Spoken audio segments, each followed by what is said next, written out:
Bem, hoje vamos ter aqui o José Azevedo, diretor-geral da equipa da FAPEL. E aí está o José. Olá, boa noite, José. Consegue-me ouvir bem? Boa noite, Francisco. Sim, eu estou bem. Boa. Muito gosto em falar aqui contigo pela primeira vez. Vi-te em Bragança, na saída, hum, quando era para a etapa de Mondinho de Bastos, da Senhora da Graça, mas não houve oportunidade de falarmos. Temos aqui hoje essa oportunidade.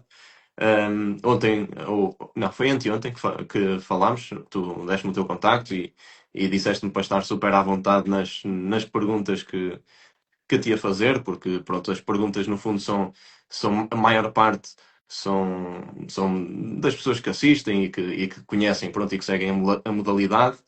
E pronto, é engraçado esta interação. Algumas perguntas aqui, se calhar, com algumas segundas intenções ou um bocadinho mazinhas. Eu avisei o José, e o José disse para estar à vontade, mesmo assim, para as fazer. E pronto, e vamos começar com uma pergunta logo assim para quebrar o gelo. Mas pronto, hoje é o primeiro, o José é o primeiro dos diretores desportivos que vamos ter aqui no Sobrewatch. O José, pronto, como vocês sabem, só para dar aqui uma pequena introdução, foi um dos ciclistas mais históricos portugueses. Fez top 5 no Tour, também fez um sexto lugar no Tour. Na Volta à Itália também top 5. E agora, pronto, é o diretor da FAPEL e também já teve encargos noutras equipas. Mas já vamos para esse lado, vamos começar logo com uma pergunta para quebrar o gelo. E a pergunta é se ainda mantens contacto com o Lance Armstrong. Primeiro, agradecer-te o convite. É sempre bom poder falar de ciclismo e acho que o ciclismo necessita disso. Também falaste das perguntas, as perguntas, algumas um bocadinho malandras, e eu posto à vontade para colocar todo o tipo de questões, porque eu acho que é isso que é importante e é isso que acaba por enaltecer, às vezes, os programas. Não é? Uhum. Nunca fui pessoa também de fugir a questões, e não é agora que o irei fazer, irei responder sempre de uma forma muito frontal a tudo, dando a minha opinião. Logicamente que há pessoas que podem concordar, outros não concordar, Claro. mas sempre, quando eu falo de ciclismo, eu dou a minha opinião sempre em prol do ciclismo e com o intuito de ajudar o ciclismo. Nunca em benefícios pessoais, nunca a pensar em mim, o que é que eu posso ganhar disso. Ou seja, quando falo de ciclismo, porque é uma paixão que eu tenho por esta modalidade, que eu vivo desde criança, não é? Uhum. Primeiro por paixão de adepto e depois praticante. E ainda hoje, o ciclismo é a minha vida. E sempre que eu falo de ciclismo é com enorme prazer e acho que deve-se falar com muita frontalidade. Por isso, Obrigado por teres acabou. aceito o meu convite, José. Foste super rápido a responder e aceitaste imediato. E obrigado. O que eu quero dizer é que o tratamento que tu tiveres da minha parte, os outros diretores desportivos também vão ter. Portanto, as perguntas que as pessoas mandarem, obviamente, que se houver alguma demasiado, enfim, fora do contexto, não se calhar não vou excluí-las. Também pode vir, não há problema. Mas vão ter todos o mesmo tratamento, os que aceitarem vir aqui falar comigo. Pronto, no fundo acho que é bom termos assim uma conversa nua sobre ciclismo e também é isso que os adeptos gostam da modalidade, não é? Podia deixar acabar interrompido, desculpa, José. Não, não, não, vamos lá. Primeira pergunta, que já não me lembro qual era. Essa ainda mantens contacto com o Lance Armstrong? Não, não.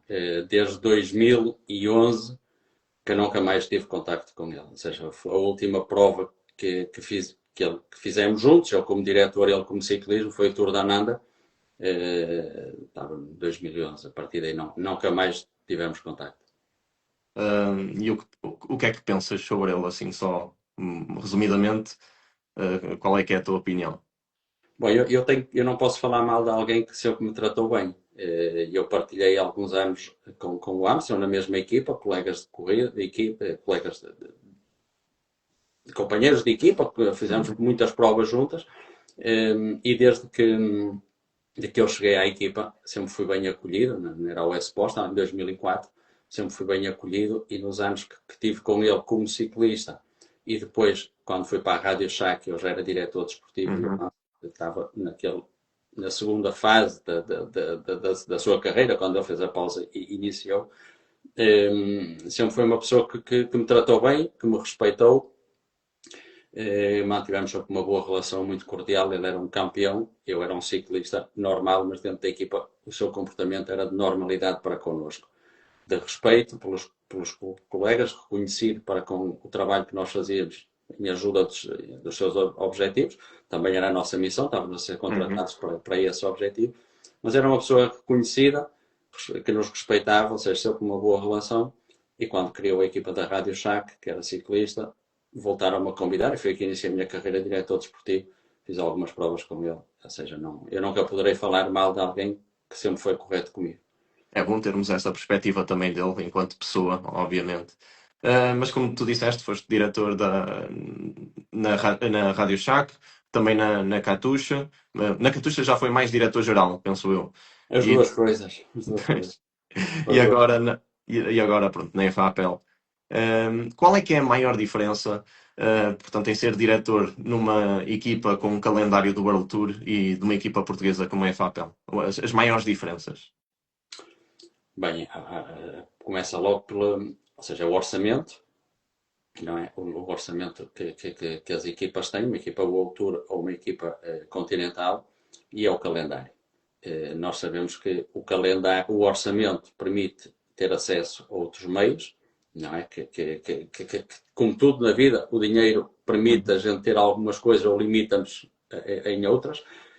E depois o calendário, ou seja, está no World Tour, está naquele lote restrito de 18 equipas que têm acesso às maiores competições do mundo, às Uhum. grandes voltas, às grandes clássicas, todas as provas que estão nesse calendário World Tour, que é a divisão maior do ciclismo mundial. Essencialmente isso.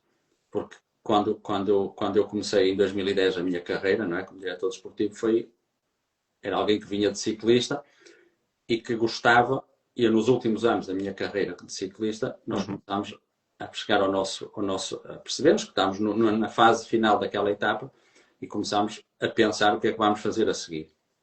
E ser diretor desportivo era algo que eu sempre ambicionava e era uma função que eu gostava de um dia vir a desempenhar. E quando surgiu, ou seja, terminei a carreira em 2008, a seguir fiz os cursos, e durante o ano 2009, na altura da volta à França, do Tour 2009, fui contactado pelo Brunel, dizendo que ia surgir um projeto novo, que era o projeto da Rádio Shack, e a convidar-me para integrar esse projeto como diretor desportivo, porque ele também, naqueles anos que tivemos juntos, foi algo que eu partilhava com ele e fazia-lhe muitas perguntas, e a ele e aos outros diretores, sobre o funcionamento. Ela percebeu-se que era uma área que eu gostava.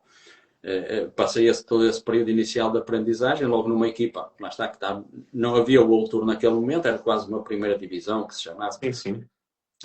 mas já estávamos em todas as grandes competições mundiais, e comecei como um diretor desportivo adjunto, a aprender com os mais velhos, que tinham muito mais experiência, e ao fim de 2 anos já tinha a responsabilidade de fazer corridas como diretor principal em muitas delas, ou seja, os 2 anos, 2012, 2013, já fazia muitas corridas como diretor principal. E fui aprendendo, depois fui convidado para ir para a Catuxa como diretor desportivo, mas para assumir todo o projeto desportivo, ou seja, o Equimob, que tinha sido meu colega de equipa nos anos da West Postal, Discovery, e depois 2010, 2011 foi também meu colega como diretor desportivo na Rádio Shack. Ele saiu para a Catuxa, e ele na altura era o diretor-geral e convidou-me para assumir a Uhum. parte de Ok. diretor desportivo, mas assumir toda a parte desportiva. Estar com ele e assumir a parte desportiva. E foi isso que me fez sair da Rádio Shack, que iria passar-se a designar de Trek no ano seguinte. Eles fizeram Uhum. uma proposta para eu continuar. Tinha a proposta da Catuxa, foi uma decisão difícil, até porque na última prova, depois fiz o tour de Beijing só com a Rádio Shack, ou seja, mas a última prova que fiz praticamente com a Rádio Shack foi a volta à Espanha, que ganhámos, eu era o diretor desportivo. Foi uma despedida bonita, a forma de sair da Rádio Shack daquela maneira, mas foi uma forma difícil, não é? Quando a gente está num projeto que gosta e consegue uma vitória daquela Uhum. dimensão, ter que sair do projeto não foi nada fácil.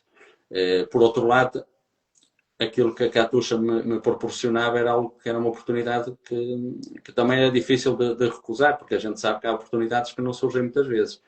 E foi um pouco isso que me fez sair para a equipa Catuxa. O assumir a parte desportiva dá-nos uma aprendizagem diferente de quando somos só apenas diretores desportivos, porque somos responsáveis por fazer todo o calendário de ciclistas, calendário de staff, calendário de provas, planificação do ano, tudo isso em conjunto com o diretor-geral da equipa, mas começámos a ter um know-how, um conhecimento do que envolve toda essa planificação e do que envolve os custos também de tudo isso. Até que 3 anos depois o Ekimov saiu da posição de diretor-geral, foi para a Federação Russa para presidente. Ok. E o dono da equipa propôs-me passar a assumir essa posição. Foi difícil também, porque eu sabia que assumindo essa posição iria deixar de estar presente no terreno, entre aspas, não é? Ou seja, no carro, aquele contacto direto com os ciclistas, diretor desportivo, perdia-se, passa mais à parte de gestão da equipa, à parte de contacto com patrocinadores, gestão de orçamento. Mas lá está, são oportunidades que surgem e que a gente pensa que tem que as aproveitar. Isso deu conhecimento, muito conhecimento em todas as áreas, com conhecimento de como se planifica, como se constrói uma equipa, como se planifica um ano, a parte de custos, de contactos com patrocinadores, relações com patrocinadores, abriu-me os horizontes e portas, que ainda hoje criei relações de amizade com muitas marcas que vêm desses anos, que esses contactos me permitiram, relações com organizadores, como a ESO, a RCS, Flanders Classic, pessoas que ainda hoje eu tenho relação, porque foram vários anos que tivemos juntos em trabalho, não é? Mas ficou-se a relação, ficou uma boa relação pela cordialidade, pelo respeito, pela honestidade que sempre existiu nas nossas conversas e negociações. E é isso que eu ainda me alegro hoje de manter relação com essa gente. Pois é importante agora no projeto IFAPEL essa relação eu ia que chegar. mantém. Ou seja, todo esse conhecimento, quando eu parti ou arranquei com o projeto IFAPEL, foi praticamente redimensionar esses conhecimentos, ou seja, aquilo que era uma equipa do World Tour, para uns números daquilo que são uma equipa continental. O que é que difere?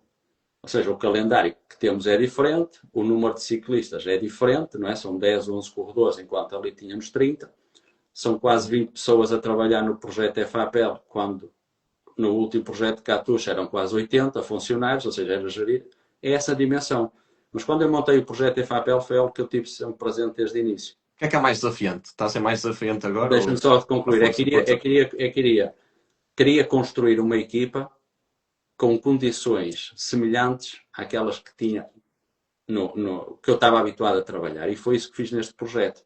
Para quem conhece o projeto FAPEL, é um projeto continental, mas que tem uma estrutura que eu me posso orgulhar. Não posso dizer que estamos ao nível de uma World Tour, que seria irrealista dizer isso e não é correto, mas estamos ao nível de qualquer equipa pró-continental. Apenas com uma diferença, que temos um calendário mais limitado e temos apenas 11 ciclistas e os meios para 11 ciclistas. Claro que nos faltam muitas pessoas, faltam-nos osteopatas, faltam-nos nutricionistas, faltam-nos cozinheiros, falta-nos um caminhão-cozinha. Claro que falta tudo isso, já é redimensionado. Mas os corredores que correm na FAPEL, as pessoas que trabalham na FAPEL, têm todas as condições necessárias para desenvolver o seu trabalho. E foi isso, foi tentar aquele conhecimento que eu adquiri no World Tour, redimensioná-lo a uma equipa continental. Sim, pronto, já me respondeste a várias das perguntas que eu tinha aqui, por exemplo, como surgiu mais ou menos esta aqui, mas obrigado por este pedaço também da tua história, José. Como surgiu o projeto FAPEL? Era uma pergunta. Sim, como é que surgiu o projeto da FAPEL? Faço questão de responder a essa pergunta. Força. Porque, se calhar há muita gente que ainda continua a ser um bocadinho malandro e a querer contar uma história diferente da realidade. Já que me dás essa oportunidade, faço questão de a contar. Ou seja, eu quando terminou o projeto de Catuxa, tive ali um período um bocado na equipa da Delco, um projeto que me lançaram, mas que depois acabou por quase não arrancar dentro daquilo que tinha sido aquilo que tínhamos falado, porque havia ali alguns problemas que não permitiram ao novo investidor da equipa pôr em prática aquilo. E eu, como sempre fiz ciclismo, pensei que, bom, agora tenho aqui há ali um período que a gente, enquanto nós estamos constantemente numa equipa focado, parece que nos esquecemos de tudo o resto, o nosso mundo é aquilo. Houve ali um período de maior liberdade de tempo e que eu comecei a pensar em projetos. E um projeto que eu pensei foi, por que não montar em Portugal uma equipa onde eu pudesse aplicar o meu conhecimento e construir uma equipa, ou seja, mais uma equipa, havia 8 ou 9 na altura, seria mais uma que pudesse contribuir para que o nosso ciclismo melhorasse. Ou seja, nunca foi vamos ser diferente ou vamos mostrar como é que se faz. Não, vamos ser mais uns a juntar-nos ao que existe para ajudar o nosso ciclismo a crescer. E pôr em prática aquilo que eu aprendi num projeto meu, porque os outros projetos, apesar de no último deles, cá estou a ter responsabilidade e ter autonomia para poder decidir e gerir o projeto não era meu, ou seja, eu tinha sempre alguém acima de mim com quem tinha que ter sempre uma luz verde, tinha que ter sempre um consentimento, não tinha a liberdade total para poder fazer as coisas como hoje eu posso fazer no meu próprio projeto. E comecei a pensar por que não montar isso. Então comecei a criar um dossiê sobre isso para poder apresentar a várias empresas. Surgiu um dia um encontro, num almoço, onde estava o engenheiro Américo Duarte. E claro, eu não conhecia o engenheiro Américo Duarte muito bem, ele também não me conhecia muito bem, a única coisa que a gente podia falar, quando fala, é de ciclismo. Não havia mais nenhum tema. Então Uhum. falámos de ciclismo, o que é que você está a fazer, o que é que vai fazer, e eu partilhei a ideia de que iria, ou seja, que tinha em mente criar um projeto para o ano 2022. E estávamos no início de 2021. Início. Os primeiros dias de 2021. E o engenheiro disse-me que a FAPEL para 2022 estava livre. E o que eu lhe disse foi, era uma pena ver uma empresa como a FAPEL não continuar no ciclismo, ver o ciclismo perder uma empresa, um patrocinador, um potencial patrocinador ou uma empresa Uhum. que tanto aporta ao ciclismo. Isso era triste, ficava com pena. E ele disse não. Eu disse-lhe que a FAPEL, próximo ano, está livre. Mas a FAPEL está livre, mas vai continuar no ciclismo. A FAPEL quer continuar no ciclismo. Ainda não sei como. Se vou fazer uma equipa, se vou patrocinar uma equipa, se vou patrocinar corridas, eu não sei como. Mas sei que a FAPEL vai continuar no ciclismo. E disse-me, quando você tiver o seu processo, o seu projeto concluído, ligue-me que eu gostava de o ver. E assim foi. Umas semanas depois, marcámos uma reunião, levei o meu dossiê, apresentei e começámos. Uma reunião, outra reunião, outra reunião. E durante essas fases, esses meses ou semanas, meses que se prolongam isto, houve mais pessoas que também contactaram a FAPEL. Sabiam que a empresa já está ali. E depois o engenheiro acabou por decidir pelo meu projeto. As razões que o levaram a decidir pelo meu projeto, não sei. É algo que eu nunca vou questionar, nem me interessa, não é? Mas foi assim que as coisas passaram. Há muitas histórias aí, fala-se as atitudes de má fé, entre aspas, roubar. Não foi assim a história. A história é como eu a conto e obrigado a poder dar-me a oportunidade de poder esclarecer isto. Nada, imagino que havia, pronto, muitos interessados pronto, num patrocinador como é a Não Papel, sei, obviamente. nunca me perguntaram, agora estás-me a perguntar, aproveito, pronto, quase 5 anos depois a oportunidade de esclarecer. E nesse teu dossiê da apresentação, já que falaste nele, hum, qual é que é o maior sonho que estava no dossiê? Fazer um projeto credível, bem estruturado e que ajudasse o ciclismo português a crescer. Pronto, em relação a ajudar o ciclismo português a crescer, vejo que vocês apostam muito na academia e eu já tive aqui o Tiago Machado, que pronto, está a fazer um excelente trabalho, está à vista de todos, não é? Como é que é a tua relação com ele e porquê esta aposta tão forte na formação? Olha, por vários motivos. Primeiro, a aposta na formação, porque acho que é Ok, importante, força. não é? Que é importante. Ou seja, quando nós pensamos no futuro, o futuro tem que se construir, não é? O futuro Uhum. é construído com algo que existe no momento, mas também com algo que vem, ou que virá. E o que vem é os jovens, porque os ciclistas atuais vão durar, alguns estão a começar 15 anos, 10 anos, mas alguns já estão no meio da carreira, já estão em final de carreira, já não é, o ciclismo não pode viver só com o que está, tem que se ir construindo, não é? Ir formando. E o projeto de formação deve-se a dois fatores. Um Uhum. deles é preparar o futuro de potenciais ciclistas e o outro é também, que para nós é muito importante, é dar a oportunidade aos jovens de praticar um desporto que eles gostam e ensinar-lhes princípios, incutir-lhes valores que serão importantes para o seu futuro como pessoas, sejam ciclistas ou não. A ética, a lealdade, o respeito pelo adversário, o saber trabalhar em grupo, são princípios que nós tentamos incutir, que independentemente se eles forem ciclistas ou não, acho que será sempre importante. E é isso que nos preocupa mais. A mim não me preocupa se um corredor cadete, júnior, ganha muitas corridas. Lógico que se o miúdo tiver qualidade, ele vai ganhar corridas, vai ter resultados. Mas isso vai partir dele. Primeiro porque geneticamente tem esse potencial. Claro. Depois porque também quer, que alguns têm esse potencial, mas não querem. Não querem ser ciclistas. Eu tenho miúdos na academia que me dizem, e tive um miúdo há 2 anos atrás, que disse, eu quero ser ciclista até júnior, porque eu depois quero seguir a faculdade. Porque o que eu quero na minha vida é trabalhar nesta área. Não é o ciclismo que eu quero de profissão. E ele Uhum. continuou na academia enquanto quis, foi respeitado como os outros, porque tinha a possibilidade de fazer desporto. E eu acho que isso é muito importante. Depois, o futuro, claro, nós temos que formar. Temos que formar ciclistas que são esses que nos vão assegurar a continuidade da modalidade. Se eles vão ser Rui Costas, João Uhum. Almeida, não sabemos, não é? Isso o futuro dirá, mas não é essa a nossa preocupação. Nossa preocupação com isso é incutir-lhes valores.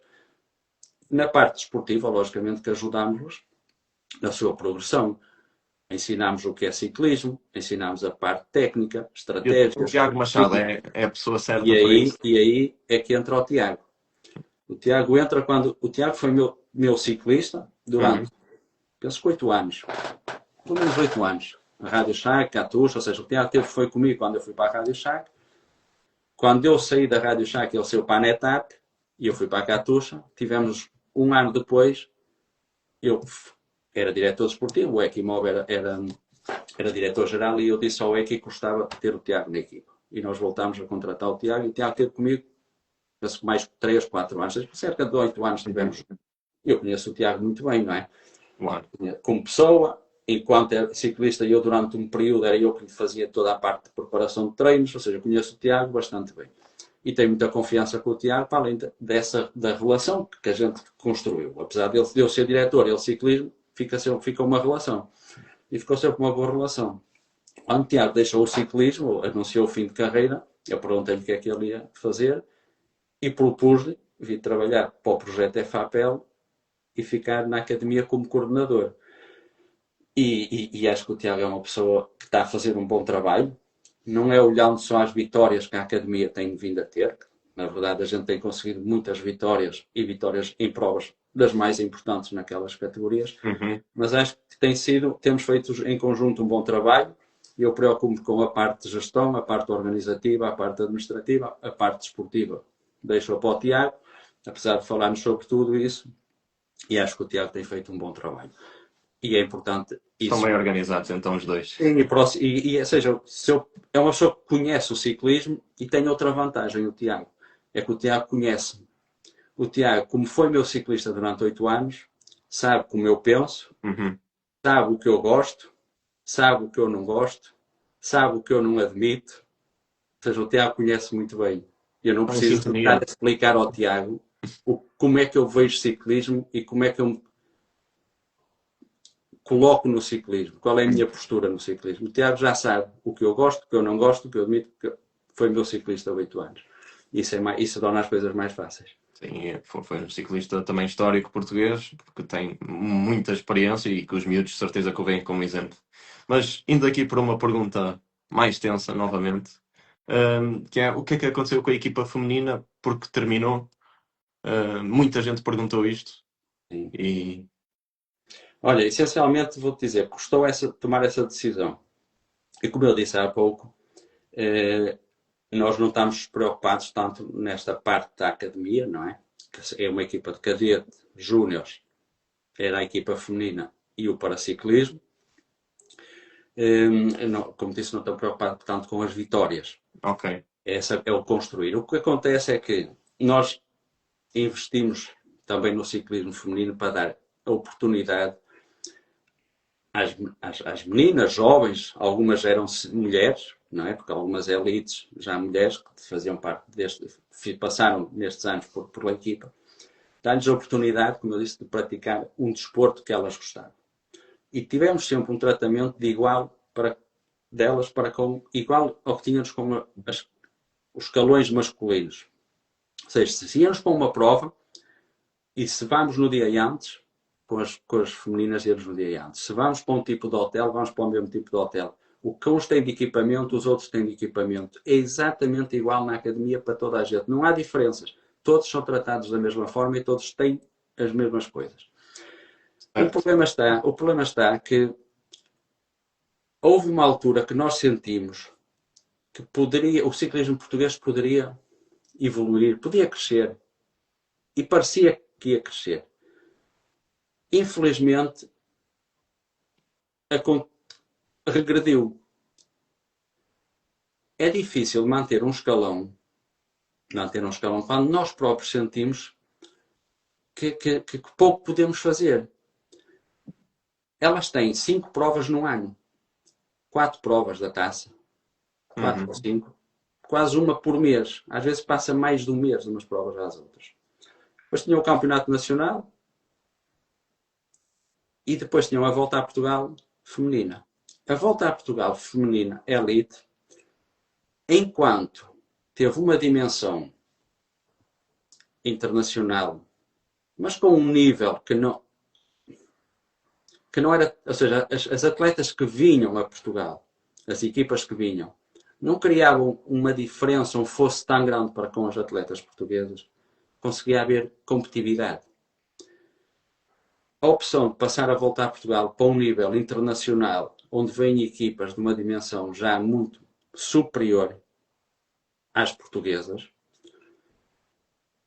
quase que arrasa as miúdas e as Uhum. pretensões e as ambições. E este ano que assistimos nessa volta a Portugal foi que elas sofriam apenas para conseguir terminar. Para conseguir terminar. E depois, como é que elas conseguem fazer uma prova com um índice competitivo tão elevado, Pois quando não tem outras quando provas. antes não tinham provas? Não havia competições, tinham feito 4 provas. E dessas 4 fazem em março logo 2, que é uma no sábado, outra no domingo, na zona do Algarve. E depois fazem uma quase no fim de abril, depois fazem outra em maio, ou seja, e elas chegam a uma prova daquela dimensão quase sem competição. E como é que só o querer treinar não basta? Elas não são profissionais também para não é? Umas trabalham, outras estudam Então a e razão foi treinam. o E, porque, e a gente poucas e, provas, e o quando calendário acabou ser essa, curto. e quando acabou essa volta, no fim de junho ou no início de julho, foi início de julho, a primeira semana de julho, deixou de haver provas para as elites. E claro que a gente questiona. Então, mas por muito que nós queiramos contribuir, mas estamos a contribuir num escalão que não há competição, que não há provas. Então o que eu disse às ciclistas, às atletas que faziam parte, foi: não é uma decisão fácil, mas se calhar o melhor para elas, para aquelas que têm a ambição até de fazer alguma competição, era se calhar procurar umas equipas, não sei, ou em Espanha, ou não, que lhes dessem mais competição. Porque aqui, o que é que se pode prometer com 5 dias de corrida? E quando essa prova que até lhes criava uma ilusão pela diferença de competitividade, pela dimensão que a prova tornou, que é completamente irreal para aquilo que é o panorama do ciclismo português. Uhum. Retira, a gente questiona, mas o que é que estamos aqui a fazer? E foi isso. Foi simplesmente isso. Mas É a aqui, falta de é, competição. É algo que eu acho que não está. Não, não, não. sim, mas Como é é a que eu ia dizer? federação que tem que se mexer mais e falar mais, ou seja, com organizadores que criem provas para as atletas femininas. Como é que se pode resolver esse problema? Não sei. É assim. Não Isso é eu não fácil. sei. E vou-te dizer uma coisa. Às vezes lá está. Eu acho que as pessoas. Nós só conseguimos progredir e melhorar quando há capacidade de nos sentar, dialogar e encarar as coisas como elas são. Encarar a realidade das coisas. E a partir daí procurar soluções. Eu sei que muita gente me critica e que se calhar muita gente, entre aspas, não gosta tanto de mim pela forma como eu encaro as coisas, os problemas, as situações, de uma forma muito frontal e realista. Mas só assim é que nós resolvemos as coisas. Mas, como eu te digo, para isso, eu não sou federação, não me quero envolver nisso. Uhum. Eu posso expor a situação atual. E a partir daí, compete às entidades procurar soluções ou caminhos se o entenderem. Podem achar Claro. que assim está bem.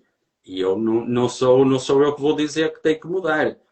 Agora, eu sou livre daquilo que é o meu projeto, tomar as minhas decisões. Sim, percebo, percebo o teu ponto de vista. E é normal, pronto, todos temos os nossos haters, digamos assim, quando se tem uma opinião forte, há sempre quem vai concordar, há sempre quem vai discordar, acho que é normal. Depende do ponto de vista de cada um. Ahm, Tenho aqui uma pergunta do meu mecânico, da Bike Nomad Matosinhos, e ele pergunta o que é que mudou desde os anos 2000 para os de hoje. Mas isto mais no ponto de vista de gestão de equipa, que grandes mudanças é que notas? Assim, é difícil de responder-te a isso porque 2000 foi quando eu saí para a 11.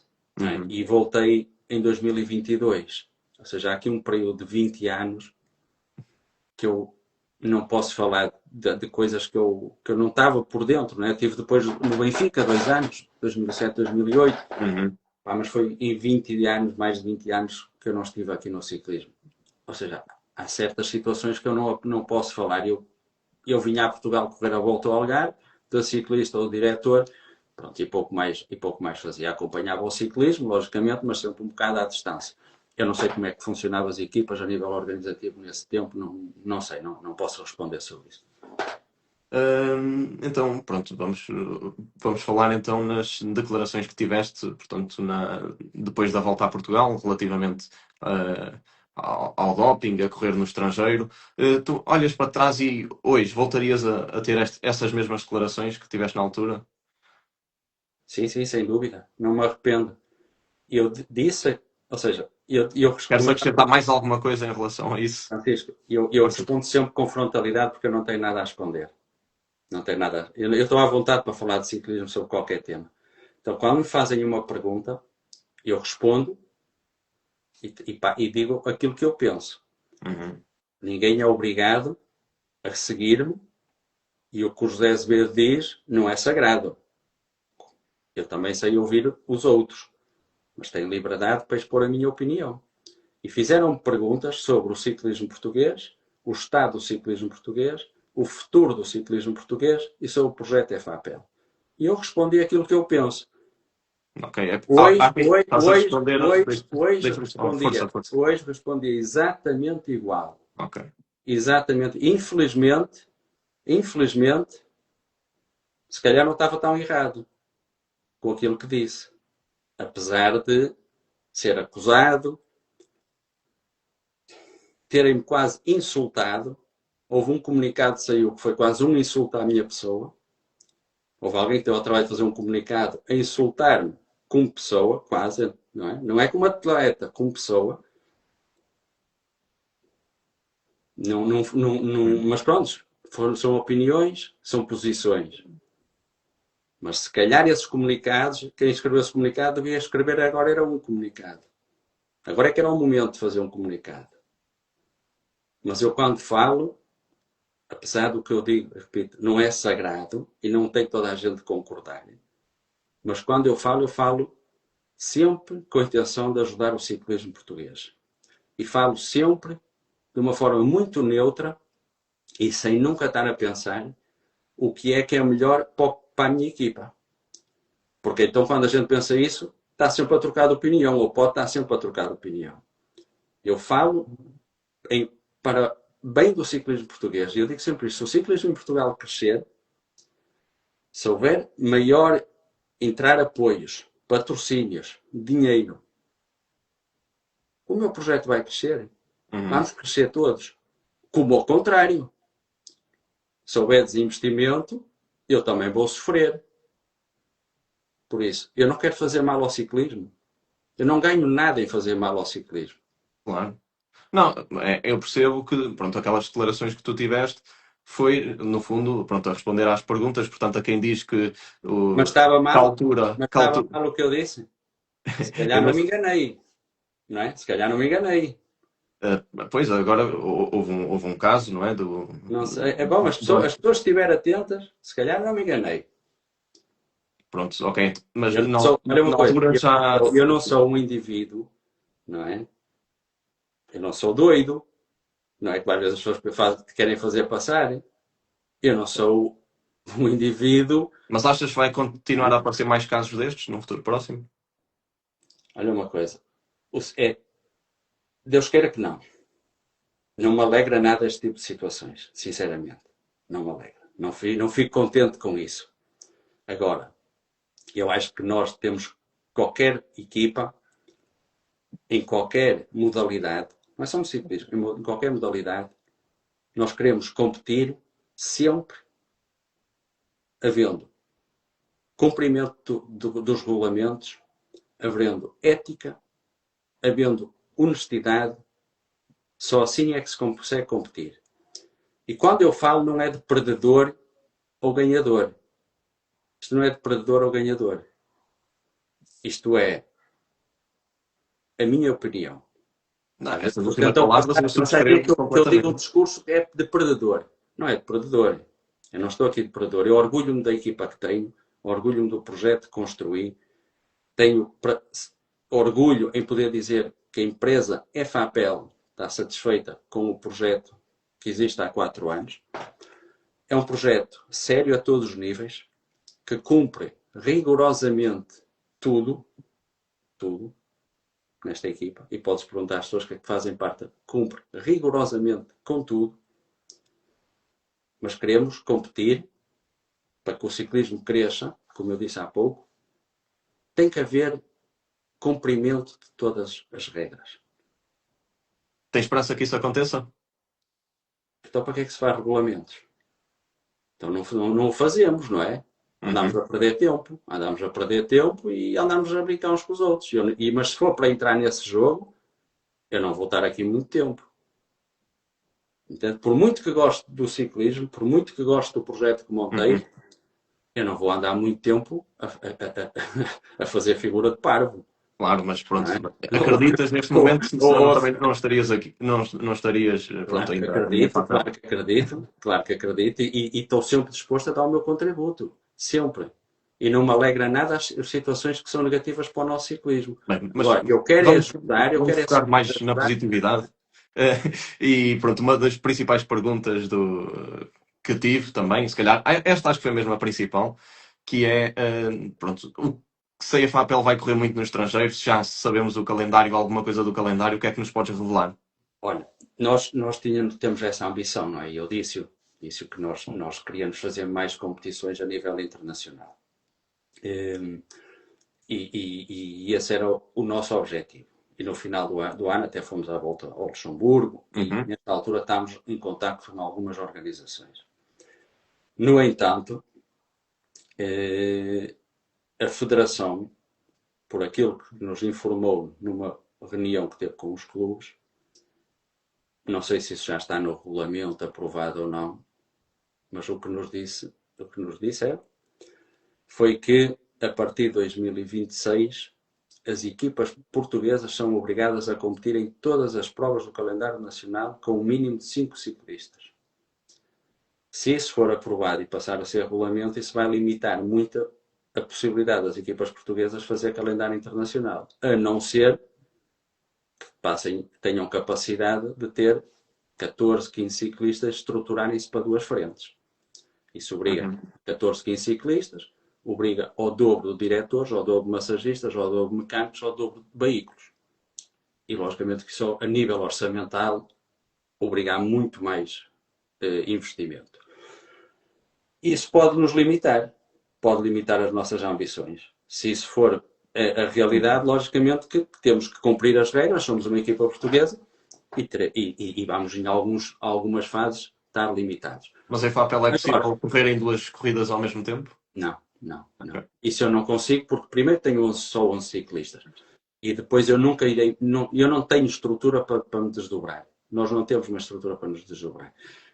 Poderíamos fazer isso em algum caso. 5 num lado, 6 no outro, mas não tenho staff, não tenho veículos e eu, aonde vou, gosto de ir bem estruturado, com boas condições, permitir aos corredores boas condições de trabalho e dar a imagem profissional daquilo que é o nosso projeto.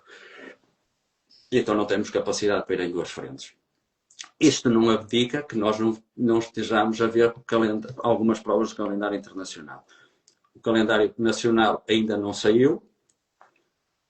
Fala-se, ou seja, nós sabemos as provas internacionais, porque o calendário já saiu, não é? Fala-se disso. Há umas provas, as provas nacionais, vamos tendo alguma informação de onde irão, em princípio, ser colocadas, mas oficialmente o calendário ainda não saiu. Só quando sai oficialmente é que nós temos mesmo a certeza que aquelas provas vão existir e naquelas datas. Então, havendo ali espaços, logicamente que nós queremos e vamos procurar fazer provas de calendário internacional. Mas esses convites internacionais não têm de ser pedidos com alguma antecedência, portanto... Tem. Claro que tem que ser, ou convém ser, não é? Há datas que a gente pode, por aquilo que vai sabendo do calendário nacional, vai tentando já fazer abordagens, porque tem que fazer esses contactos, mas o ideal é que o calendário já tivesse sido oficializado e divulgado. Nós já Então, estamos em pode ser novembro difícil. assim, isto não beneficia nada ao ciclismo, estes Não constantes vai, atrasos. pode às vezes ser difícil competir no estrangeiro, havendo essa obrigatoriedade de competir em Portugal e não conhecendo o calendário português. É isso. Infeliz, mas é assim, não beneficia estes atrasos, estes timings não beneficiam em nada. É, é um objetivo da equipa passar, subir de escalão, passar para ser uma equipa pro, se calhar um dia World Tour. É, pode ser um objetivo, é um sonho muito irrealista. É um sonho meu. Sonho meu. Ser pro Conti. Boa. Sei que não é fácil. Okay? Nem isto, por ser um sonho meu, quer dizer que daqui a um ano, ou 2 ou 3, o projeto vai ser pro Conti. Não sei. Não sei. Eu sei que eu posso falar de 26. Não posso falar para a frente. Sei que somos Continental. Sei o que é preciso para ser pro Conti. Tenho um número na minha cabeça que abaixo desse valor eu nunca irei fazer um projeto pro Conti. Tem que ter no mínimo esse valor. E também posso dizer que o World Tour é aquele sonho que qualquer pessoa tem, não é? Que é diretor desportivo de uma equipa. Mas se alguém me dissesse assim, agora tens aqui este dinheiro todo para fazer uma equipa World Tour, eu tinha que ser franco com as pessoas e não podia prometer que o iria nos ser. Mesmo que me desse 30, 40 milhões, eu não podia prometer que em 3 anos seríamos a 3 anos, porque agora vai começar um novo ciclo de licenças para mais 3 anos. Isto porquê? Porque a licença World Tour não se compra com dinheiro, conquista-se com pontos. Não é? Claro. Ou seja, durante 3 anos tem que se entrar nesse tipo, tem que ser pro Conti, fazer essas provas todas, pontuar para no fim dos 3 anos estar nos 18 primeiros para depois de entrar. Então, estar a fazer essa promessa, eu não iria prometer alguma coisa a alguém que não tinha a certeza que era possível cumprir, não é? Sim, é quase dizer, pegar numa equipa de futebol, pronto, de uma divisão inferior e dizer que o objetivo é chegar à Champions. Jogar a Vai, Champions. assim, olha, tens aqui 100 milhões e vais jogar a Champions. Não, não vai jogar a Champions, vai jogar a Champions se calhar É 10 anos isso. depois, não é? Isto é assim. Vamos passar para as contratações então. Há muitas mexidas na FAPEL, mas vamos começar a nível dos sprinters. Se a equipa vai ter sprinters no próximo ano, o Santiago Mesa, se vai haver a renovação, isto é uma pergunta do José Batista. A nível de sprinters, se vai haver algum sprinter na FAPEL? Vamos Não, começar por aí. o Mesa, o Santi não vai seguir na FAPEL. Nós já anunciámos os nossos corredores e o Santi não está. Eu fiz uma. O Santi teve 2 anos connosco. Uma excelente pessoa, excelente atleta. Só tenho a falar bem dele. Gostei imenso de trabalhar com ele. E começámos a falar da renovação do contrato. Ali antes da volta a Portugal. E depois as coisas foram um pouco. Começou a volta, não era o período durante a competição estar a falar, e a seguir à volta voltámos a falar. E já falámos de uma forma mais concreta, envolvendo já as condições, valores, tudo isso. Uhum. E o Santi disse-me que tinha uma proposta de outra equipa. E não, pronto. E a proposta que ele tinha, e a minha proposta, ele optou por mudar de equipa. Ou seja, foi uma opção dele, analisou as duas propostas e disse-me que. Custa-te aceitar um ciclista sair da tua equipa? Como é que lidas com isso? Não, por exemplo, do Santi tenho pena que ele tenha saído, logicamente, porque, como eu disse, foi um corredor que, enquanto esteve ao serviço desta equipa, foi exemplar. Eu não posso falar mal dele. Foi uma pessoa que sempre que se comportou, desde que chegou à equipa, absorveu imediatamente os nossos princípios, a nossa forma de estar, e foi um indivíduo que se entregou, deu-nos resultados, ganhou corridas, ou seja, Uhum. o Santi sai, fica uma boa relação, não sei no futuro, se o Santi não volta, se não nos iremos a cruzar. Assim, não fiquei chateado com ele, não tenho por que ficar, não é? Os contratos Claro. fazem-se, tem uma data que termina, a partir daí, é o que eu digo São sempre, coisas naturais, então, pronto. mas eu digo sempre isto aos ciclistas.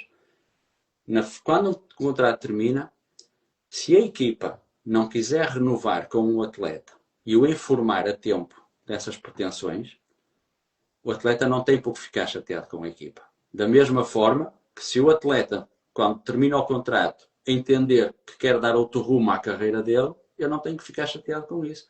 São coisas naturais, são normais. Vai haver mais contratações esta época por parte da FAPEL ou o plantel está fechado à partida? Não, está fechado. Já são 11 ciclistas. O último a entrar foi o David Penha. É, Eh, o seis, Lucas, seis, o Tiago Leal, o Rafael, o Gonçalo, o Diogo, o Panha.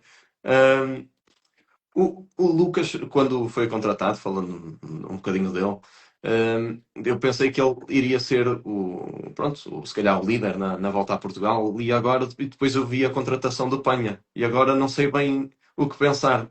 Como é que os pões lado a lado? José, qual é que é a tua ideia? Claro que a equipa fica com um bloco fortíssimo, não é? sim. Mas como é que vai ser gerir tanta qualidade dentro da equipa? Olha, isso é bom. Por dois motivos. Por um, porque aumenta a competitividade interna, não é? Ninguém pode relaxar. E Uhum. por outro, porque para nós, diretores, para mim e para o Helder, temos várias opções, não é? Todas elas com capacidade que nos dão garantias. Agora, é preciso que todos os corredores também trabalhem e estejam a 100%. Mas estando a 100%, sem dúvida que temos muitas opções e temos um bom bloco. Na FAPEL não há líderes. Não há líderes. O corredor tem que conquistar essa posição. Ninguém é líder à partida, tem que o conquistar, tem que merecer que é líder. E quando alguém conquista essa posição, não vai haver problema nenhum, porque os colegas sabem que aquele é o mais forte, ou que aquele que Claro. naquele momento é o que está em melhor condição, e o que eles querem é que a equipa ganhe. E não vão ter problema nenhum em ajudar a ele, porque na prova seguinte, se calhar, vai ser o seguinte, vai ser outro e a equipa vai ajudar. O objetivo é ganhar próximo ano. A gente, com a equipa que tem, isso tem que ser o nosso pensamento. É ganhar. Temos muitas opções. Temos o Lucas, temos o David, Mas o Tavares é um corredor que eu acredito bastante, o Uhum. Gonçalo, apesar da sua juventude. O Diogo é outro ciclista que eu acho que tem um potencial enorme. O Tiago Leal é um corredor que já leva vários anos, que acredito que também pode dar-nos muitos resultados. O próprio Rafael, apesar da sua juventude, não vai ter a exigência dos outros corredores a nível de resultado, vai ter a mesma exigência a nível de trabalho, de empenho de qualquer corredor, porque só assim é que ele evolui. Uhum. Mas não posso esquecer o Joaquim, que é um corredor que está na equipa desde o início, que é um pilar desta equipa, é um corredor fundamental, que também pode ganhar.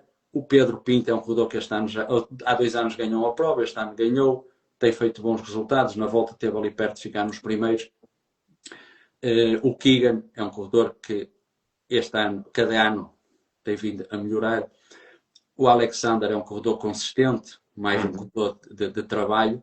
E o Tiago Antunes, que este ano fez a melhor época de sempre. Grande Ele, época. ou seja, não é só os que entram, os que estavam também são uma mais-valia para nós. Ou seja, é o bloco, é o conjunto que tem que funcionar. O que eu quero é que os corredores trabalhem diariamente para estar sempre no seu melhor.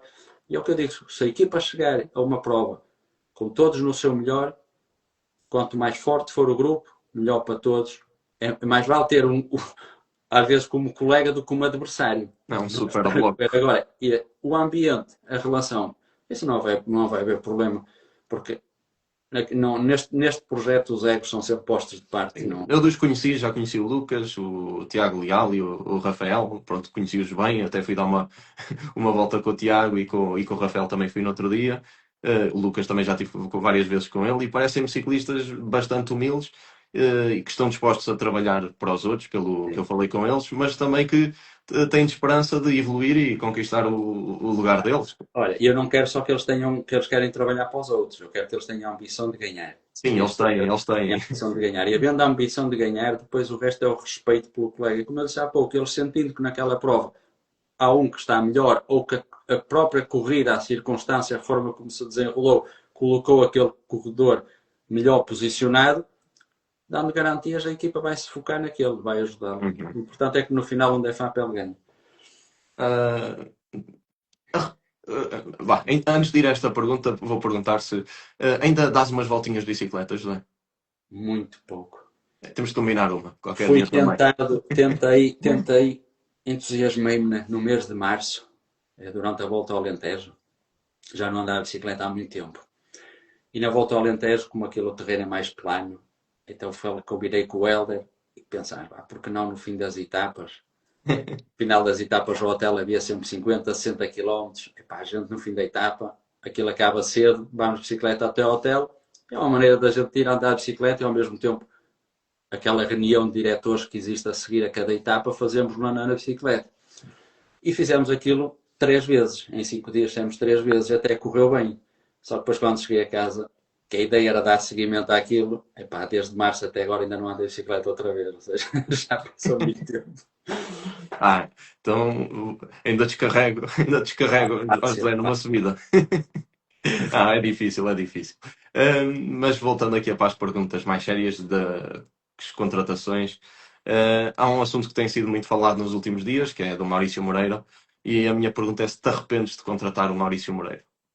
É a pergunta do Rui Pedro Areias, não é minha, mas também é minha porque eu também gostaria de fazer. A gente nunca se deve arrepender das coisas que faz, não é? A gente, tudo que faz, a gente tem que analisar e ajuda-nos a crescer. A crescer. E foi o que aconteceu neste processo. E eu, vamos dizer, eu acho que isto não podia ter terminado de outra maneira. Acho que as pessoas, antes de falar, devem pensar se estão à vontade para tocar em alguns temas. E às vezes é melhor não tocar nesses temas. E quando se toca, deve-se dizer a verdade. Porque deixar as coisas de uma forma no que deixa-se no ar, a tirar assim um bocado. A tirar assim acusações que são um bocado de desculpas. Eu acho que não beneficiou em nada ao Maurício. Eu não beneficiei nada ao Maurício. nas declarações dele. Eu vejo, pronto, que o Dr. Benjamin no Facebook vai pondo também uns posts com alguns comentários. Ainda hoje colocou um. E o Maurício, pronto, também fez ao meu amigo, ao Diogo, do Cycling District, essa tal, pronto, entrevista. E pronto, aqui parece uma troca quase de, não diria de acusações, mas pronto, assim, coisas assim para o ar, tanto de um como do outro. Pelo menos é. Ok. Eu não sou pessoa também de estar a falar e há coisas que eu não gosto, preferia que nunca tivessem sido tema de conversa, mas logicamente que sou responsável por uma equipa, por um projeto, e tenho que defender a imagem desse projeto e a imagem da marca que está inerente e das pessoas que trabalham neste projeto. Apesar deles não precisar que eu os defenda, o Dr. Benjamin já é grande o suficiente que não precisa que eu o defenda. Mas logicamente quando eu ouço aquelas palavras cria-me alguma indignação. O Maurício, desde que chegou à equipa, teve alguns problemas físicos, logo desde o início. Competiu pouco. Grande parte do ano não competiu por estar lesionado. Depois houve uma prova que ele fez, o Abimota. Ou seja, ele veio correr o Beiras, teve a infelicidade de cair logo na primeira etapa, que até depois foi transportado ao hospital. Acabou por abandonar. Na semana a seguir veio fazer o Abimota, fez a prova, logicamente limitado, não é? Estávamos ali em maio, junho, essencialmente, por esses fins de maio, início de junho. Claro, alguém que não compete há tantos meses também não se pode esperar que tenham uma prestação maior, ou seja, era quase um regresso à competição depois de tanto tempo. Depois foi ao Douro, na primeira etapa acabou por se ressentir novamente da lesão, abandonou. Eu próprio lhe disse que era melhor parar para não continuar a forçar, não é? Porque não sabíamos se ia gravar ou não. Voltou no Prémio de Torres, fez um bom prólogo. A primeira etapa descolou, a segunda etapa, ao quilómetro 40, descolou. Era o último corredor em prova e o primeiro a descolar. E acabou por abandonar essa prova. Uns dias depois foi para estágio com a equipa. Ao terceiro dia abandonou o estágio. Okay? Estavam os júniores lá presentes e os profissionais. Os júniores continuaram no estágio. O Maurício abandonou. Fisicamente não estava capaz. No dia seguinte eu tive uma reunião com ele e disse-lhe que, atendendo a todas essas situações, que a condição física dele não permitia que ele fosse correr a volta a Portugal. Mas isso era algo lógico, visível. Não é uma acusação. Era a condição. Até analisando tudo o que aconteceu durante o ano, a condição física dele não permitia ir correr a volta a Portugal. Nem eu podia levar o Maurício a correr a volta a Portugal sabendo que a probabilidade de ele terminar a volta era reduzida. E deixar em casa um colega que está a trabalhar e que me dá mais garantias. Claro. É injusto e eu isso nunca ia fazer. Eu expliquei ao Maurício. Quando eu ouço Ele não achou justo. das declarações que foi uma surpresa, mas vamos lá ver uma coisa. Eu fico super admirado, perplexo, para dizer assim, quando alguém que me abandona um estágio ao terceiro dia diz que foi uma surpresa não correr a voltar a Portugal. E depois, há outra coisa, que eu não vou entrar no campo da defesa do Dr. Benjamin, porque há aqui algo que o doutor ainda hoje escreveu, eu estou a dizer isto porque ainda hoje o doutor escreveu, que ele é médico, e como médico está obrigado a um sigilo médico da sua profissão. Então, eu não tenho que entrar por aí. A única coisa que eu digo, irei fazer sempre, e fiz-lo sempre, ao longo da minha carreira como diretor desportivo, e neste caso, falando do projeto que eu sou responsável, o Dr. Benjamin é o médico da equipa. É a pessoa a quem eu confio toda a parte médica. Eu não sou médico, não entendo nada de medicina e quis ser médico quando era criança. O meu sonho de miúdo era ser médico. Depois optei por ciclismo. Mas Hoje já não tenho essa ambição de ser médico. Isso era de criança. Era a minha profissão que eu desejava era ser médico. Ou seja, mas eu não sou médico, nem quero ser médico. E tenho o Dr. Benjamin, que é a pessoa responsável no projeto FAPL Cycling por essa área. E sempre que o Dr. Benjamin me disser que aquele atleta, o A, o B ou o C, não deve competir, ou não, eu irei seguir as suas indicações. Claro, óbvio, óbvio. É que não há mais nada a fazer. Acho que as pessoas não deviam era tentar contornar. Quando a gente fala, deve dizer as coisas como elas são. Vamos prosseguir. Já acho que deste um esclarecimento muito frontal em relação ao Maurício. Estávamos a falar de um bloco muito forte que a FAPEL está a construir para o ano de 2026. Qual é que vai ser o principal objetivo? A volta a Portugal? É o principal. Mas as outras E, provas também. As outras provas também, não é? Nós queremos ter, até por o bloco que temos, há muitas provas importantes e nós queremos marcar a nossa presença em todas as provas. Temos de ter a ambição e a mentalidade de correr para ganhar, ter a vitória sempre em mente em todas as provas que a equipa entra. Logicamente que há umas com maior importância que outras, todos nós sabemos disso, não é? A dimensão de cada prova, aquilo também que dá de retorno, dá de repercussão, e logicamente que nesse aspecto a volta a Portugal é a maior prova que existe no calendário. Não é? Isso não há dúvida. e o que é de esperar da EFAPEL? Qual é que é o objetivo da EFAPEL na volta? É cedo para estabelecer, se É calhar, ganhar, este objetivo? é ganhar, é É ganhar, ganhar. é ganhar. Ok. Muito frontal, muito frontal mais uma vez. Em relação à volta ao Luxemburgo, então vamos para a volta ao Luxemburgo. Como é que avalias a prestação da equipa? Na primeira etapa, logo, o Tiago fez-nos sonhar pronto, aos portugueses, não é? Porque aqui não há clubismo, não é? A FAPEL é uma equipa portuguesa, estamos todos a apoiar, acho eu.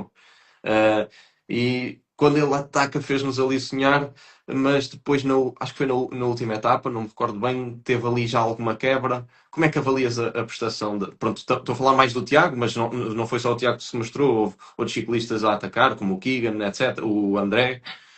Mas como é que avalias a prestação da equipa?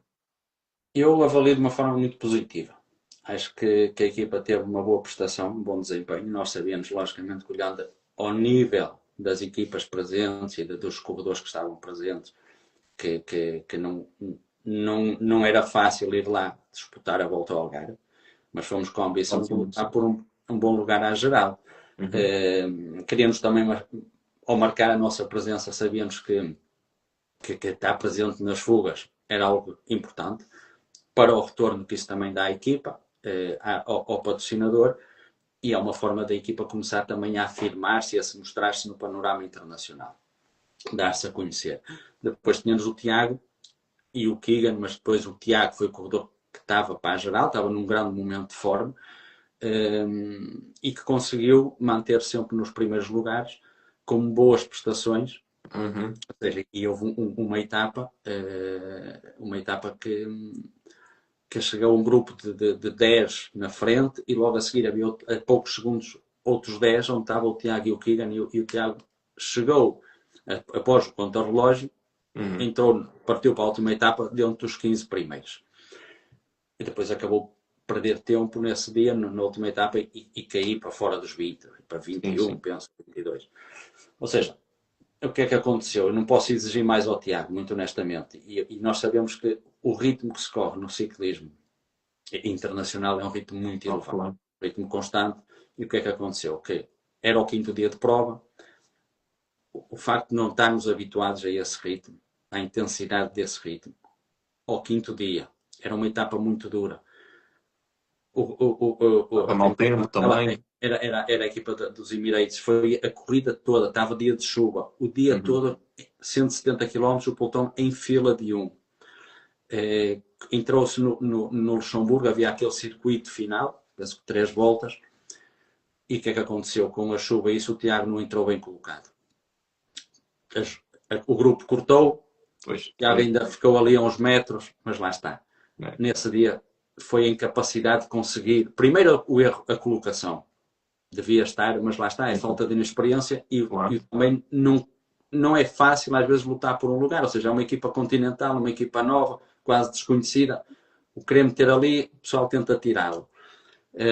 Um corredor já mais habituado já lhe facilita um bocadinho mais as coisas, mas o entrar mal colocado, aquilo cortou, parte técnica com chuva, aliado um bocado ao cansaço, que era ao quinto dia, e à intensidade da corrida ao longo dos dias todos, fez com que o Tiago não conseguisse ir naquele grupo da frente, foi no segundo grupo, mas o tempo que perdeu acabou por sair dos 15. Foi pena, mas é assim, deu boas indicações. No final, as pessoas organizadores estavam satisfeitos com a nossa participação, estavam contentes com a equipa, com a imagem que a equipa deu ao longo da competição. E logicamente que isso é muito satisfatório ouvir feedbacks positivos. Eu fiz a minha parte, fui fazendo os resumos. Um, mas pronto, antes de irmos a uma pergunta mais séria, mais uma, temos uma pergunta mais engraçada, digo eu, que é o que é que gostas mais, ser diretor de uma equipa ou comentador na Eurosport? Olha, eu gosto das duas coisas, para ser sincero. Gosto muito de ser diretor de uma equipa, gosto do projeto que lidero, eu gosto de estar no ciclismo na estrada, mas comecei em 2000, penso que finais de 21, penso que foi em finais de 21, já não me recordo bem. Fui convidado para fazer uns comentários para a Eurosport de umas etapas da Volta à Espanha. E aceitei o desafio e também não sabia muito sinceramente se iria gostar daquilo, se não iria, se as pessoas iam gostar, não sabia qual ia o feedback. Mas pronto, como era comentar ciclismo, que é o que a gente gosta, aceitei esse desafio. E no final, acho que as coisas correram bem para as duas partes. Eu gostei de ter feito esse trabalho. Fui convidado no ano seguinte a fazer mais dias. Faço o acordo que eu tenho de fazer os comentários durante o Giro, o Tour e a Vuelta. As 5 clássicas são os 5 monumentos, o Campeonato do Mundo. E tenho feito isso e gosto muito de fazer. Nós gostamos de ouvir. Estamos a comentar ciclismo, é uma coisa que eu gosto, vejo estradas que eu conheço, subidas que eu conheço, e depois é as melhores corridas do mundo, não é? Estamos ali a falar daquelas que são pronto, corridas como Paris-Roubaix, um Flandres, uma Lombardia. Se estivesses a comentar, conseguias acompanhá-las, tendo em conta que tens a FAPEL, conseguias acompanhá-las tão de perto, uma volta à França, a Vuelta, o Giro?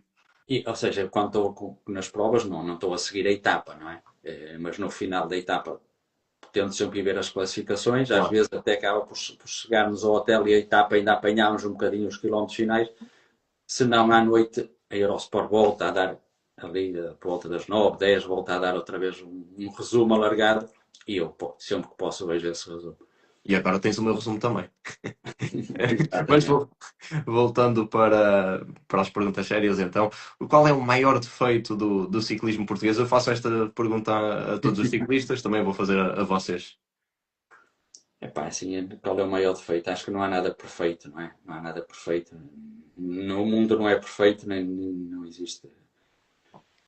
Não, olha, eu acho que o ciclismo português urgentemente necessita das pessoas que gostam de ciclismo sentarem-se à mesa, todos com aqueles que acharem, as pessoas que mandam no ciclismo que são importantes, sentarem-se à mesa, traçar um plano para o futuro, e porque é tempo de começar a dar um rumo a esta modalidade que infelizmente não está a passar momentos muito bons. Não é? Nós vemos que tem havido algum desinvestimento, tem havido isso, e as pessoas precisam de ver um projeto. Precisam de ver, como em tudo, um projeto, um rumo, um caminho, e está na hora de traçar esse caminho. Temos aqui uma pergunta que é, pronto, eu não tenho ideia, mas as outras equipas correm muitas vezes contra a FAPEL, sentes isso, José? Eu não quero acreditar que o fazem, não é? Mas se o fazem é bom sinal, não é? Sinal que a gente, que a gente somos uma equipa que merece o respeito e que é marcada pelos outros, não é? Somos um adversário. Quando a gente só considera alguém de adversário quando esse alguém tem valor, não é? Nos poder enfrentar. Eu quero pensar que todos correm para ganhar, não é? Pelo menos eu vou falar por mim e aquilo que eu passo aos nossos corredores. A nossa estratégia é correr para ganhar, sempre. Lutar pelo melhor objetivo possível. E se perdermos, é-me indiferente se o vencedor é o A, o B ou o C, não vai alterar a nossa posição. Eu não vivo com o mal dos outros, por isso. A minha preocupação é o projeto FAPER. E uma pergunta que o João Matias introduziu ontem, que é o que é o melhor do ciclismo português? Tem muitas coisas boas. E eu acho que o melhor que o ciclismo português tem é a paixão das pessoas. Apesar de nós sermos um país pequeno, e de não termos uma equipa de ciclismo mundial, não temos, acho que temos uma paixão enorme pelo ciclismo. O povo português tem uma paixão enorme pelo ciclismo. E acho que isso, como eu disse há pouco, está na hora de traçar o caminho, de começar a fazer uma estrada. Eu sei que uma estrada não se faz num dia, demora tempo, não é? Uhum. Essa paixão acho que ajuda muito, ou pode ajudar muito. És a favor de mais equipas do World Tour na volta a Portugal? Ou de equipas do World Tour na volta a Portugal? Ou equipas de desenvolvimento? Qual é a tua opinião? Repara, equipas do World Tour, logicamente, que tornavam a nossa prova difícil para as equipas portuguesas de se destacar, não é? E como eu disse há pouco, nós competimos pouco a nível internacional e notamos no Algarve nota-se algo um pouco já, não é? Mas apesar de estarmos no início do ano, ainda não é aquele choque tão grande, com o longo do ano o nível competitivo e o de andamento cada vez vai se notando mais. E numa volta a Portugal com equipas do World Tour, logicamente para as equipas portuguesas, não era fácil conseguir resultados de destaque, quando nós até temos a volta a Portugal, que é onde as nossas equipas conseguem dar mais retorno aos patrocinadores. Mas conseguir trazer equipas de pró-continentais, essas equipas continentais de desenvolvimento, acho que sim. Acho que era importante, porque eu também sou a favor do desenvolvimento. E nós só evoluímos, só crescemos, nós, equipas e os atletas, quando competem a um nível mais elevado. É a exigência da competição que aumenta, que faz aumentar também os níveis dos atletas, esses índices competitivos. Porque obriga, a pessoa quando está a treinar e sabe que a competição vai ter aquele nível, a nível motivacional e tudo, obriga a Uhum. treinar com muito mais afinco. E é isso que traz a evolução, não é? Daí que eu acho que isso eu era a favor. Isso eu era a favor dessas equipas virem. E achas que, pronto, era bom de facto, mas achas que é possível o ciclismo e as provas serem mais transmitidas na televisão? Achas que isso pode acontecer? Deveria, não é? Mas será possível? Deveria, ou seja, não é deveria. Era bom que assim fosse. Pois. Nós aqui o dizer o deveria não há obrigação de o fazer, não é? Hoje em dia ninguém dá nada a Sim, ninguém, é não isso. oferece nada a ninguém. Ou seja, agora que isso ajudava muito ao ciclismo português, sem dúvida que ajudava. Mas é o que eu te digo, é preciso investimento, é preciso verbas para que isso aconteça. É um dos passos que poderá ser pensado. Este ano já tivemos os campeonatos nacionais, que foi bom, não é? Para além da volta ao Algarve, os campeonatos nacionais e a volta a Portugal. Era bom ter mais provas a dar na televisão, mas se não for só televisão, é tentar chamar os mídias, é investir nisso, mas lá está, isso é um. Eu sou diretor de uma equipa, não sou Claro, claro. dirigente nem diretor de nenhum órgão. E não, às vezes eu não quero falar sobre isso porque as pessoas podem. Chega a um ponto que já pensam que estou a querer entrar em muitos temas e Sim, já aqui outra pergunta, por exemplo, se és apologista de mudar a data da volta a Portugal, por exemplo. eh, olha, eu sei que a data da volta a Portugal é um obstáculo, é um dos obstáculos, não é o obstáculo, é um dos obstáculos a que algumas equipas internacionais não venham. Não é? Há outros obstáculos que fazem com que as equipas estrangeiras não venham ou cada vez menos queiram vir. Mas a data é um deles, porque se olharmos ao calendário CI, há uma grande concentração de competições em agosto. Depois, o escalão que a prova está neste momento, né? A categoria, a nível de pontos, também para as equipas estrangeiras não é tão atrativo, não é? Porque Claro. são Sim. 9 dias para ganhar 125 pontos. Uhum. Ou seja, há muitas provas de um dia que dão mais pontos. A prova Pois é. da volta suíça é tudo isso, ou seja, é a realidade das coisas. Não é estamos aqui a criticar nada, é a realidade. A gente só consegue resolver esse tipo de problemas ou encontrar soluções quando tem a capacidade de ver as coisas de uma forma muito realista, não é? isso é outro obstáculo. Depois, outra situação era a RTP, a televisão. Será que se mudasse de datas era Hum. viável a transmissão da prova na RTP? É outra questão a colocar. Mas eu acho que a preocupação maior do ciclismo neste momento não deve estar aí. Televisão, sem televisão, com datas, não. Há outros problemas a ser resolvidos primeiro que antes desses. E vamos então, estamos prestes a terminar, também já é tarde. Ah, uma, para aliviar agora, uma curiosidade engraçada sobre ti. Uma história engraçada. Epá, se calhar é melhor alguém contar isso, não é? De mim. Não sei. Não, pode não ser sobre ti, alguma história engraçada com algum ciclista ou... Olha, uma história engraçada. Ganhei a volta à Espanha como diretor e o atleta era mais velho que eu. Por exemplo, não é? Que é algo que às vezes é um bocado estranho. Mas, epá, assim, nas provas, Caricata, alguma cena já assim. sempre episódios que a gente tem, não é? São tantos anos a Uhum. competir, tantos anos no carro, há tantas situações engraçadas que a gente tem. Eh, Agora, assim, não me recordo assim de uma. Pronto, está tudo bem. Já tivemos aqui a falar bastante tempo. Não sei se há alguma coisa que queiras acrescentar que não tivesse perguntado e que não tenhas tido a oportunidade de responder. Não, não, como eu te disse, antes da gente começar o programa, não é? Qualquer pergunta que quisesses fazer, ou Uhum.